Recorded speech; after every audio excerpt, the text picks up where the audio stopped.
గబ్బిలాలు ఇవి విచిత్ర జంతువులు. వీటిని పెద్ద పక్షులు, కీటకాలుగానే కొంతమంది భావించినా శాస్త్రీయంగా అవి జంతువులే. ఎందుకంటే అవి గుడ్లు పెట్టవు. అవి జంతువులలాగానే పిల్లల్ని కంటాయి, పాలిచ్చి పెంచుతాయి.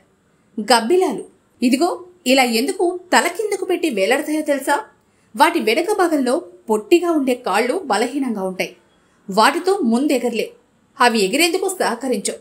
అందుకే గబ్బిలాలు చెట్టుకు వేలాడుతూ ఆహారం కోసం పోవాలనుకున్నప్పుడు పట్టుకున్న కొమ్మను వదిలేసి రెక్కలు విడదీసి దూసుకుపోతుంది.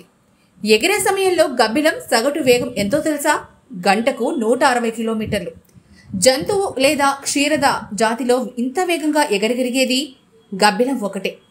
ఇదిగో హైదరాబాద్లో ఎన్టీఆర్ ఘాట్ వద్ద 3 చెట్లకు ఎన్ని వందల గబ్బిలాలు వేలాడుతున్నాయో మీరే చూడండి. అందరు అనుకున్నట్లు గబ్బిలం కబోది కాదు. గబ్బిలానికి కళ్ళున్నాయి, చూడగలదు.